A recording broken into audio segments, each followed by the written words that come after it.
Mesdames et messieurs, amis de la nature, bonjour et bienvenue à ce magazine écologique Objectif Vert qui s'ouvre aujourd'hui sur la question de la foresterie communautaire.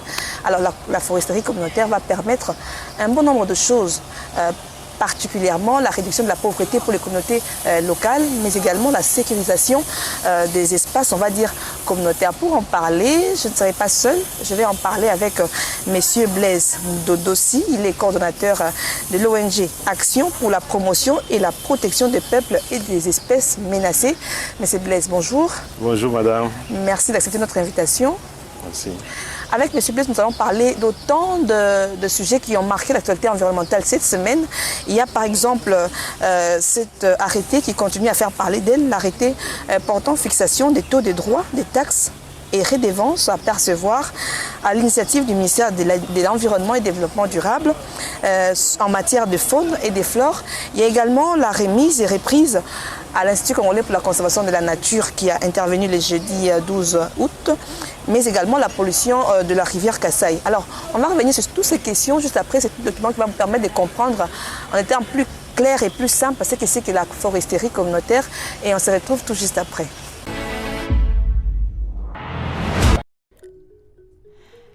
La République démocratique du Congo abrite la deuxième plus grande forêt tropicale au monde. On estime à 40 millions le nombre de personnes dépendant des 100 millions d'hectares de forêt du Congo.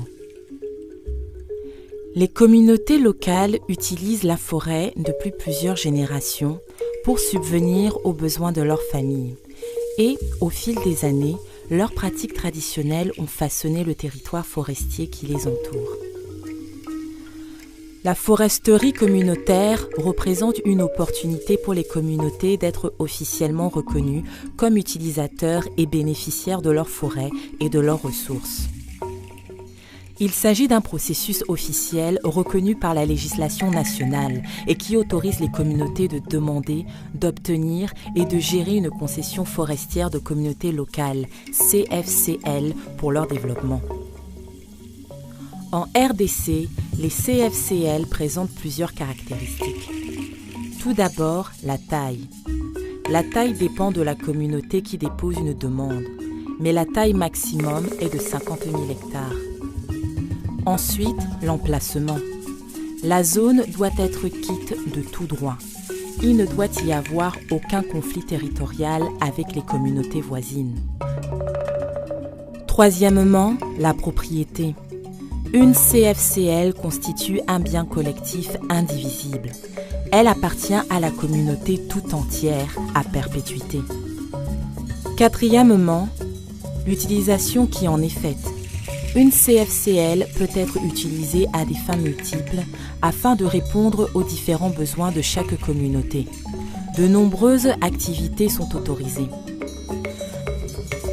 Avant de mettre sur pied une nouvelle concession, il est bon de réfléchir aux aspects suivants.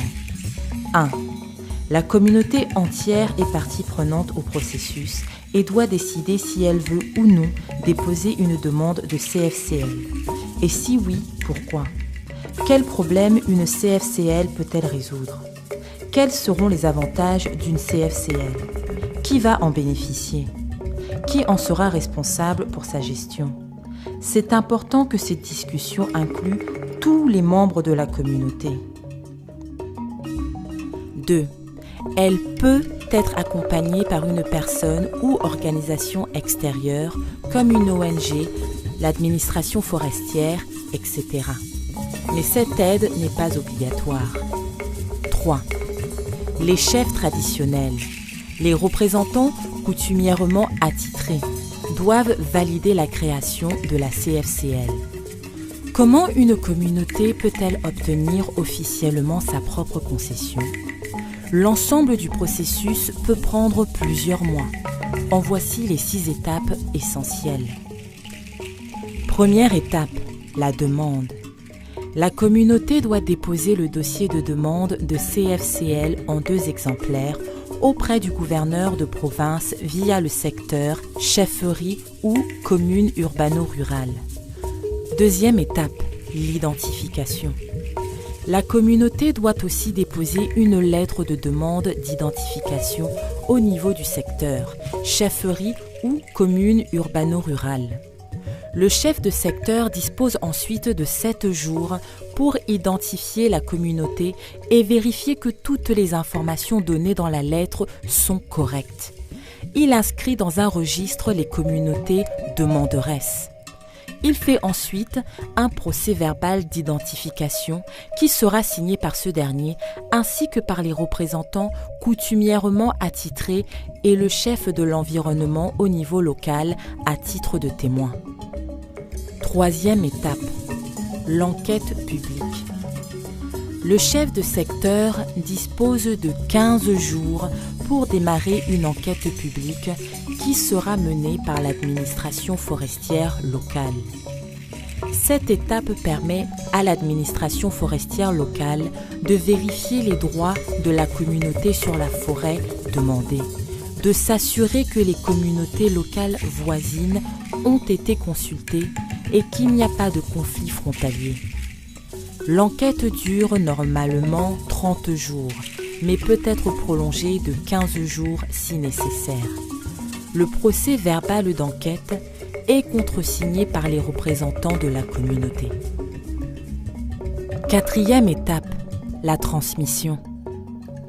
Le chef de secteur, chefferie ou bourgmestre dispose ensuite de 7 jours pour soumettre par l'intermédiaire de l'autorité de la province compétente la demande de CFCL à l'examen du gouverneur.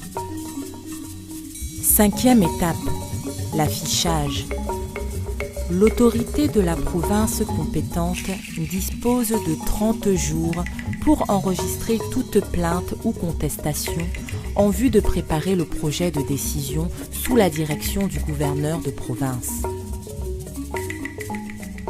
Sixième étape, la décision. Après l'affichage, le gouverneur validera ou rejettera la demande de CFCL. En cas de contestation, le gouverneur saisit le Conseil consultatif provincial des forêts. Ce dernier donnera son avis, favorable ou défavorable, auquel le gouverneur est lié. Cette étape peut prendre 30 jours. Au total, la procédure normale sans interruption peut prendre 120 jours. Après l'octroi de la CFCL, il appartient à la communauté de décider de la façon dont elle s'organisera pour gérer sa concession. Pour gérer et exploiter sa CFCL de façon durable et rationnelle, la communauté devra aussi élaborer un plan simple de gestion, PSG. En général, la foresterie communautaire vise à aider les communautés locales à améliorer leurs conditions de vie et à gérer leurs ressources de façon durable. Une fois de plus, bonjour, Monsieur Blaise. Une fois de plus, bonjour à vous aussi. Bonjour madame. Alors, vous travaillez dans la foresterie communautaire depuis combien de temps? Qu'est fait dans le concret votre structure APM en sigle? On veut vraiment comprendre ce que vous faites dans le concret et dans le quotidien. Voilà. APM est une organisation des droits congolais qui travaille sur plusieurs questions, dont la principale est la foresterie communautaire. Okay. Et nous sommes dessus depuis 2017. Ok, depuis 2017. Depuis 2017, oui. Alors, vous travaillez avec les communautés locales de quelle partie du pays? Et qu'est-ce que vous faites avec ces communautés locales? Bon, au fait, on a commencé d'abord le premier projet, c'était un consortium avec plusieurs organisations de la société civile. Et on a été dans la province de l'Équateur et aussi dans la province du Nord Kivu. Mais pour le moment, maintenant, nous sommes aussi dans la province du Maniema. Du Maniema. Donc, on va, à votre actif, on compte 3 provinces jusqu'à ces jours. Exactement. Et avec quelle communauté, quel peuple? Vous travaillez avec quel peuple en particulier? Voilà, donc on travaille avec les communautés locales et les peuples autochtones. Et les communautés locales, on est dans les territoires de Lukolela et aussi dans les territoires d'Ingende, où on travaille avec GASH, qui est l'ONG de mise en œuvre du projet au niveau de l'Équateur. Et au niveau du Nord Kivu, on travaille avec Réseau CREF et Prépig qui travaillent avec les peuples autochtones pygmées dans les Lubero. Et pour le moment, il y a notre partenaire Géofest qui est dans le Maniema. Alors, avant d'en arriver là, je vais quand même revenir pour pouvoir comprendre la différence qu'on peut établir aujourd'hui entre l'agroforesterie et la foresterie communautaire. Parce qu'on peut se dire que ce sont des termes qui sont similaires, mais est-ce qu'il y a vraiment des similitudes avec ces deux termes, dans la faisabilité, j'allais dire? Oui, peut-être seulement par résonance, mais il n'y a pas vraiment de similitudes parce que ce sont des processus différents. Il y a l'agroforesterie, là on est vraiment dans une série d'activités où on est en train de boiser, on est en train de faire l'élevage, on est en train de faire l'agriculture. Et ce qui n'est pas le cas avec la foresterie communautaire, qui est tout un processus qui permet aux communautés de demander leur forêt comme concession et commencer à la gérer et à l'exploiter selon leur entendement, mais évidemment sur base d'un plan simple de gestion qui doivent valider et qui doit être approuvé par l'administration forestière. Ok, alors ça se passe comment? Il y a un village, à côté du village il y a une forêt, et comment ils font pour s'approprier cette forêt pour en faire la foresterie communautaire? Voilà, au fait c'est le code forestier de 2002 qui, à son article 22, était clair et il avait dit qu'une communauté peut, donc si elle veut, et peut demander sa forêt, ça peut être une partie ou la totalité comme concession forestière des communautés locales.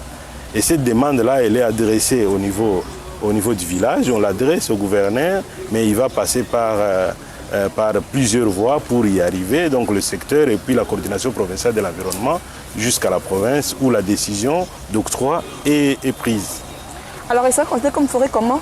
C'est la concession forestière des communautés locales. Donc une fois que le gouverneur signe l'arrêté, ça devient maintenant une concession. Ce n'est plus une forêt communautaire. Ça devient une concession forestière des communautés locales. Des communautés locales. Voilà, exact. Alors, il y aura maintenant des concessions forestières d'exploitation et des concessions forestières des communautés locales. Exactement. Alors, quelle est la différence? Parce qu'eux aussi vont exploiter l'espace. Voilà. Au fait, la différence, elle est là. Il y a la concession forestière des communautés locales d'abord. Elle est attribuée gratuitement. Okay. Ça ne s'achète pas donc? Oui, on ne paye pas. Et puis, elle est attribuée sur les forêts coutumières. Okay.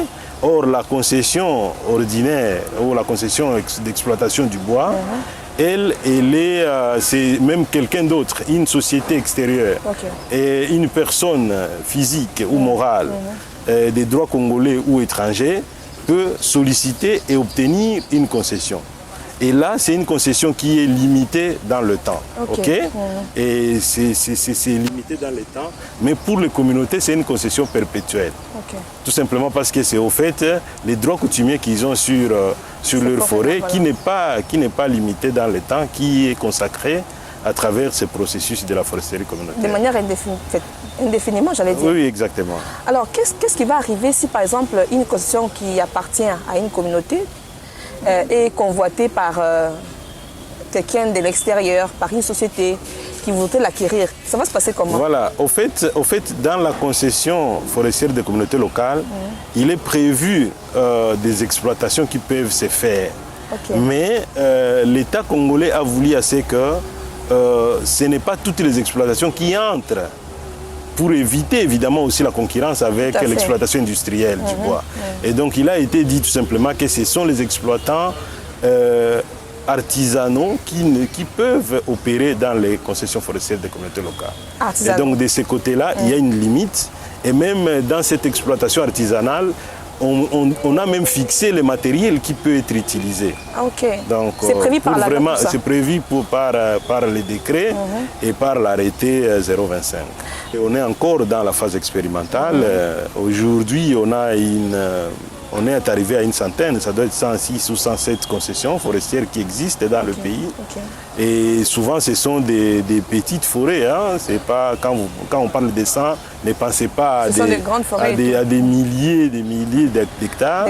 Mais c'est pas vraiment, des grands. Ça fait combien d'hectares en moyenne? Pour le moment, on est dans presque 2 millions. 2 millions d'hectares de forêts communautaires, c'est ça? Oui. Et l'ambition est d'élargir cet espace ou pas?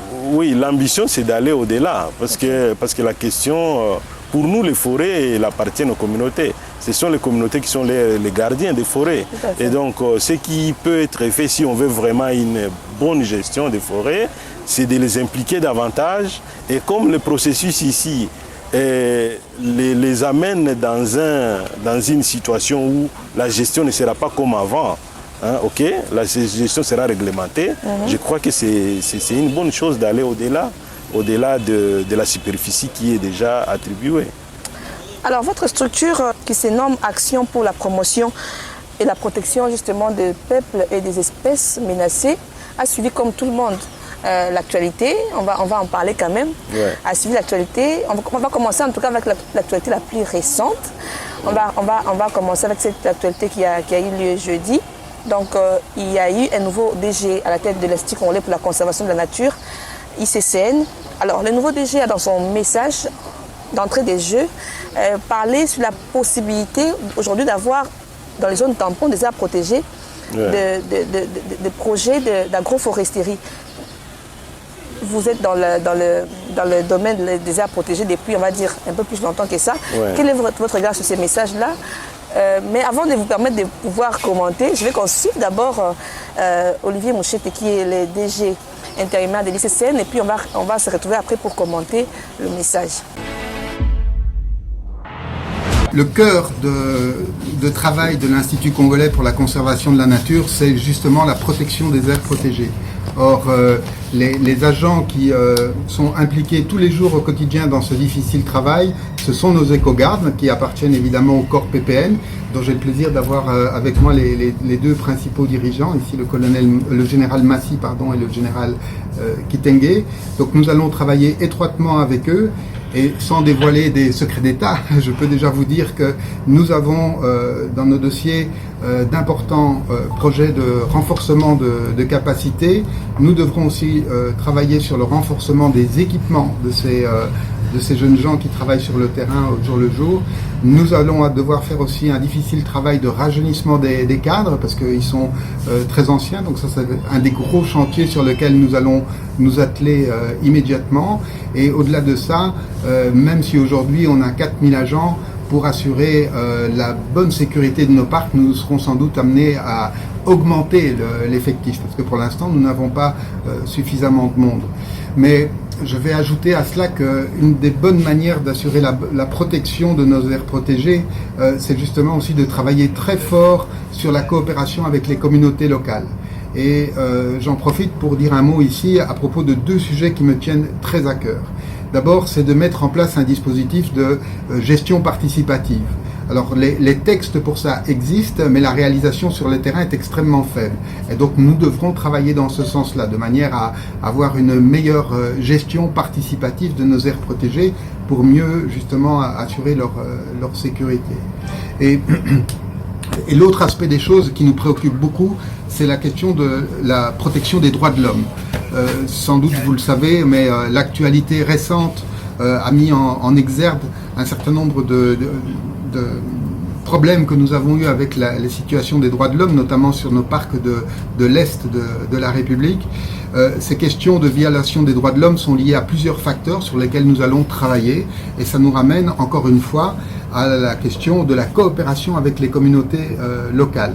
Je fais partie des gens qui pensent qu'aujourd'hui que si nous réussissons le lourd défi d'organiser correctement nos communautés rurales sur des programmes agroforestiers, communautaires, climatiques et durables, nous augmentons considérablement nos chances de succès, de beaucoup mieux protéger nos aires protégées, de beaucoup mieux sécuriser nos aires protégées et en même temps d'améliorer considérablement le bien-être de ces communautés locales. Alors on a suivi M. Olivier un commentaire, il a évoqué plusieurs questions, il a parlé dans son propos, il a fait allusion au corps PPN que vous connaissez, la structure qui a été créée au sein de l'ICCN pour assurer la protection des parcs nationaux, qui a pris même la tutelle des éco-gardes. Il est également revenu sur la question des droits de l'homme. Exactement. Vous êtes sans ignorer que les éco-gardes de la RDC sont parfois victimes d'accusations, je ne sais pas, à tort ou à raison, mais ce sont des faits qui sont réels, qui sont avérés. Et il est revenu sur ces projets de mettre en place des projets qui vont permettre à ce que les zones tampons aux aires protégées soient meublées par des projets d'agroforesterie pour éviter justement la pression sur les aires protégées. On va dire une réaction par rapport à tout ce point qui a été évoqué dans son propos. Voilà, donc nous avons suivi avec beaucoup d'intérêt l'intervention du nouveau DG de l'ICSN. Et pour nous, nous avons beaucoup apprécié la dernière partie où il a parlé des droits humains. Parce que pour nous, on pense que dans un contexte où les droits ne sont pas respectés, les droits des uns et des autres ne sont pas respectés, on ne peut pas avoir une bonne conservation. Et puis il a chuté sur la gestion participative, voilà. La conservation communautaire. Voilà. Et pour nous, c'est vraiment ça. Et nous avons été sur plusieurs tables en train de plaider pour avoir une véritable conservation communautaire. Et nous pensons qu'avec avec ce discours-là, s'il est matérialisé, ça sera une bonne chose. Parce que, tu vois, par exemple, les aires protégées, depuis un moment, et je crois que c'est la stratégie, c'est la nouvelle stratégie sur laquelle tous les acteurs doivent aller. Au fait, la protection ne doit pas se faire à l'intérieur de l'aire protégée. Oui. Donc il faut vraiment aller un peu plus loin parce que sinon la menace, il faut la repousser. C'est une stratégie au fait. Okay. Et c'est ce qui doit être fait. Et pour y arriver, c'est la raison même d'être des zones tampons. Et pour nous, accepter à ce qu'il y ait des activités communautaires, des concessions forestières des communautés locales dans les zones tampons, où, et ça il faut que je le mentionne, les concessions forestières des communautés locales ont des vocations multiples. Okay. Donc ce n'est pas comme ça s'appelle concession, que c'est juste pour couper le bois. Non, non, non, non. Écoutez, donc là, c'est ça même la spécificité de notre foresterie communautaire, qui est différente de celle qu'on a au Cameroun, qu'on a au Gabon et partout ailleurs. Donc pour nous, c'est vraiment une concession qui est multiple, à usage multiple. Et c'est la raison pour laquelle même on a parlé de la conservation de la nature dans le mode de gestion, le mode d'exploitation de la concession. Et donc la concession, les communautés peuvent dire voilà, notre concession, on la dédie à la conservation. On la dédie au paiement des services environnementaux. Comme quoi? Les reboisements, l'agroforesterie que le directeur général a parlé, c'est tout ça au fait, qui ont déjà un soubassement à travers le texte législatif et réglementaire de la foresterie communautaire. Et donc de ce côté-là, pour moi, je crois que c'est quelque chose qu'il faut soutenir et on y travaille et je suis sûr que si tout le monde met la main sur la pâte, on va y arriver. Ouais. Voilà qui est dit, mais vous n'êtes pas resté longtemps sur la question des écogardes.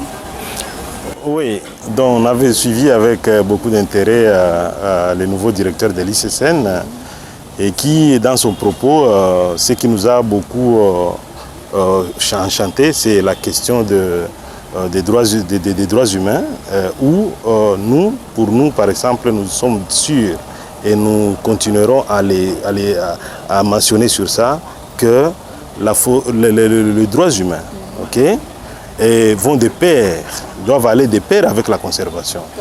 Et même quand on parle de la sécurisation des aires protégées, cette sécurisation ne doit se faire qu'avec aussi la communauté. Sans la complicité des communautés, rien ne peut se faire. Il y aura toujours des mauvais retours. Et c'est comme ça que nous pensons que la façon qu'il a présenté la nouvelle vision, où on va y mettre beaucoup plus d'attention sur la conservation communautaire, la participation des communautés et la gestion participative des aires, des zones tampons des aires protégées. Pour nous, ça c'est quelque chose sur lequel je crois que ça peut amener quelque chose, un changement autour des aires protégées. Qui aujourd'hui, comme vous le savez, il y a beaucoup de conflits. Alors, on va passer à l'autre actualité qui a marqué la semaine, c'est par rapport à la réaction justement de la ministre, la vice-première ministre, ministre de l'Environnement et du Développement durable, qui a fixé l'opinion en tout cas sur l'arrêté portant fixation des taux, des droits, des taxes et redevance à percevoir à l'initiative du ministère de l'Environnement et des Développement durable en matière de faune et de flore. Il va sans dire que cet arrêté ne concerne pas que le ministère de l'Environnement, que je sache. Alors, quel est votre entendement, je vais dire, par rapport à ce qu'elle a dit qu'elle a analysé froidement la question et qu'il y a une équipe qui est en train de travailler sur la question. Alors vous, qu'est-ce que vous en pensez? Bon, je pense que c'est la réponse la plus sage qui est possible. Parce que d'abord, il faut noter que c'est un arrêté interministériel. Oui. Il n'a pas été pris par elle-même, son prédécesseur seul. C'était avec son collègue des finances. Okay? Et donc, à ce moment-là, ce qui est vrai que au niveau du ministère de l'Environnement et du Développement durable, on va regarder la question. Et aussi au niveau du ministère des Finances, il faut regarder la question. Et c'est la raison pour laquelle, pour nous avons estimé que c'est vraiment la légalisation du braconnage, au fait. Okay. Et d'ailleurs, on s'est posé beaucoup de questions. Qu'est-ce qui a motivé cela? Et tout. Mais l'idée, c'est que, comme c'est quelque chose qui heurte la loi, c'est quelque chose qui vient violer même les conventions auxquelles l'État congolais a ratifié. Nous avons cité, c'est autres. Tout ça, je crois qu'il faut... nous avons dit et nous avons décidé de mener le plaidoyer au plus haut niveau. Au plus haut niveau, c'est-à-dire ce n'est pas seulement au niveau de la VPM, mais au niveau du gouvernement. Du gouvernement, la primature, où on va rencontrer les deux ministres qui sont concernés par cet arrêté. Et donc l'idée, c'est de demander d'abord que l'arrêté soit retiré. Voilà. Okay? Donc voilà. Et si ce n'est pas retiré, il y a des voies judiciaires qui peuvent nous permettre de le faire. Alors parlant de voies judiciaires, je vais quand même aller citer pour qu'on parle de l'autre question d'actualité. On va parler de cette question de la pollution de la rivière Kasaï. Il va sans dire que les causes de cette pollution, elle est lointaine, elle vient de l'Angola. Alors, d'aucuns estiment qu'il faudrait qu'il y ait des réparations, il faudrait qu'il y ait des responsabilités qui soient établies. Est-ce que vous êtes de cet avis-là? Bien sûr, parce qu'il faut voir les dégâts que cette pollution est en train de causer au niveau des communautés. Et vous savez bien qu'au niveau d'abord de ces communautés-là, cette eau-là, elle est utilisée dans tout ce qu'ils font. Okay? Et c'est l'eau, ils se lavent avec cette eau et ils boivent même cette eau-là. Et il y a même, ils mangent évidemment des produits qui viennent de cette eau. Ils préparent avec cette eau et au jour d'aujourd'hui, avec la situation actuelle, ils ne peuvent plus le faire. Et donc c'est vraiment un dommage qui doit être réparé. Et j'ai même regretté quand j'ai suivi la déclaration, je crois, du responsable de la province de Lunda Norte, qui n'a même pas présenté les excuses. Il a brossé la situation sans pour autant présenter les excuses. Mais moi, je crois qu'à notre niveau, nous devons aller au-delà. On va saisir les instances internationales pour obtenir réparation. Vous qui travaillez avec les communautés, qu'est-ce que vous avez fait pour pouvoir épauler ou calmer ou accompagner justement les communautés de ce coin de la RDC pour pouvoir surpasser, on va dire, cette épreuve qui traverse? Au fait, rien n'est fait jusque-là, comme c'est quelque chose d'actualité, n'est-ce pas? Mais il y a eu des messages que nous avons juste envoyés, qu'on a relayés, pour juste dire que voilà, c'est dangereux d'abord de boire. On les a alertés de ne pas toucher tous les poissons qui sont en train de mourir avec ces eaux polluées. Et il ne faut pas se baigner dans ces eaux-là, il ne faut pas boire, il ne faut pas utiliser cette eau jusqu'à ce que on pourra dépolluer ça. Ne pas boire, ne pas utiliser, comment ils font alors? Voilà, c'est ça la question. Tu vois, c'est tout ça, au fait, les dommages dont nous sommes en train de parler, qui sont tellement graves et qui doivent être réparés sur base du principe pollueur-payeur.